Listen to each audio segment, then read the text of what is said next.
So thanks for joining us for another edition of Easter Exam with Insurance Test Help. We're on the Property and Casualty exam. This is part 2 of the basics, the policy, basically understanding the parts of the policy. We are here to help if you have any questions or if you need any specifics. Please put a comment in the comments below and we would love to help you. Here we go. So there are actually 6 parts of the policy: the declaration, the agreement, the conditions, and the exclusions, as well as definitions and endorsements. But really, I would like you to focus on the 4 main parts, which are the declarations, the agreement. And for the agreement, I'd like you to think of it as the insuring agreement, the conditions, these are the rules, and the exclusions. That way you can use the acronym. My husband's a huge fan of acronyms, having been in the military. So you can use the acronyms DICE, declaration, insuring agreement, conditions, and exclusions to remember these parts. So the first part of the policy is the declarations. This is where all the basic underwriting details are. It is usually the first page of an insurance contract, and it includes the who, the insured, the where, the property, and the how much, the premium, and the coverage. So if you think of declarations as where you will find the address to the property, the insured person's name, and a description of the location, because there usually is something like that on the test, so hopefully that will help you answer that question. Next up is the insuring agreement. The insuring agreement is where you will find all the parties to the contract, the effective date, the renewal date, the perils covered, and the description of the coverages. So things like whether it's covered by wind and hail, whether it just covers fire, all of those perils, whether it covers earthquake, those things will be in the insuring agreement. Conditions. This is where you'll find all the rules and the general procedures that both parties, the insurance company and the insured, agree to follow. Some examples of the conditions are that things that are changed by an insurance company need to be made to you in writing. They can't just change your policy without informing you in writing. Another is that they also have the right to inspect the property. So they have the right to come out and give you notice and have a look around. So this gives them the ability to look at things like your roof. And for commercial policies, it gives them even more rights, such as things to examine your books.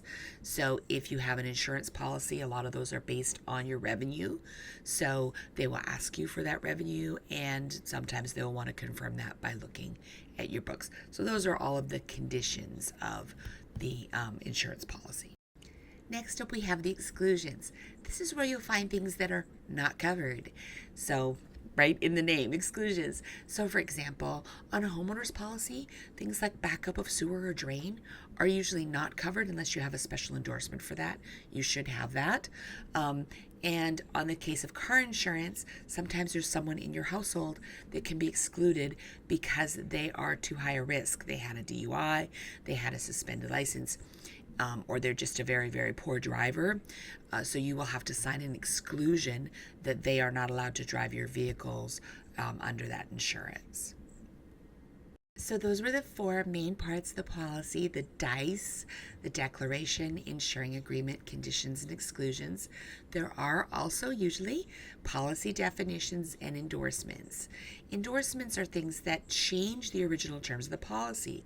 So think of them like little tack-ons, like coverage for backup of sewer or drain, or additional coverage for your jewelry on a homeowner's policy. Definitions is pretty self-explanatory. That's the descriptions of the definitions that they use in your policy. Moving along to the insured and the first named insured. Insured is anyone covered in your policy. Named insured is anyone whose name is on the declaration page of your policy. First named insured is the person whose name appears first on your policy, and that person usually holds all the rights to your policy. They have certain rights to change and cancel your policy that the other people do not necessarily have. And on a commercial policy, they are also the one that is responsible for paying the premium. So if you've ever been through a divorce or a bad breakup and you shared insurance, you'll probably figure out pretty fast which one of you was the first named insured and which one was not. Additional insured. These are people that are not named as insured people on your policy, but they're usually named in a separate section under additional insured. They are protected and have certain rights under your policy.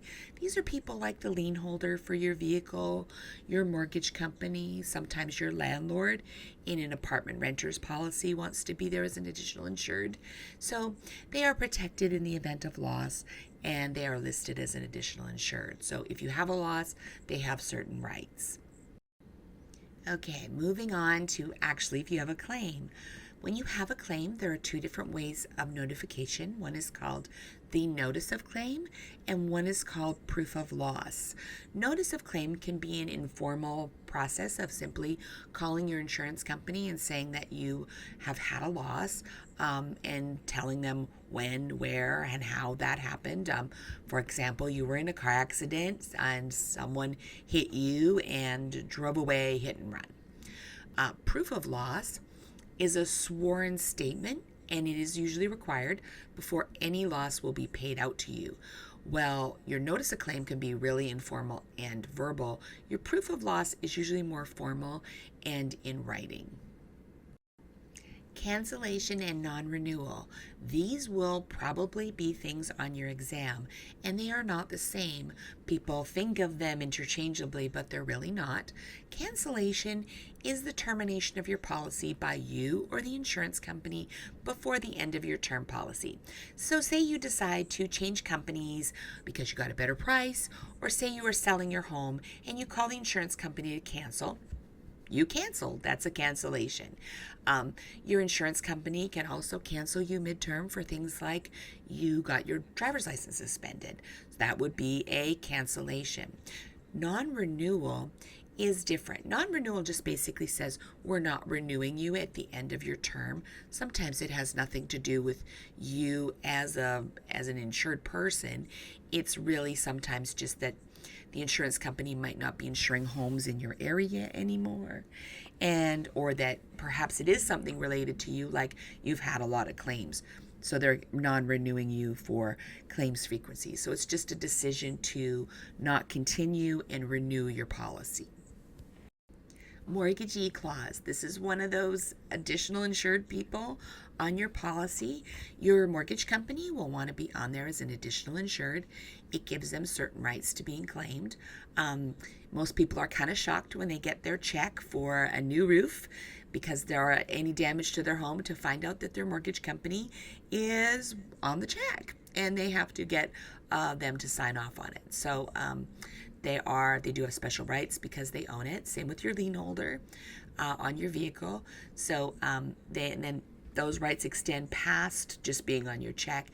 They can actually file a lawsuit in their own name to recover damages in the event of a loss on the property. In the event of a loss, you'll have a loss settlement. This will usually come as just a letter that comes with your check that describes how your loss settlement is determined. Your type of policy will determine how your loss will be valued. It can be valued on replacement cost, like most homeowners policies are, actual cash value, or agreed value, because all of those are possibilities. In professional liability cases, this is the case like, say you're being sued for malpractice, the insured person must give their permission to the insurance company to settle that claim. That is one of the things that is highly testable, and that the insurance company must have, in the case of professional liability, the permission of the insured to settle a claim. Okay, we made it to the end. Please like and share. If you have any questions, please drop them down below in the comments. We wish you the very best of luck with your exam.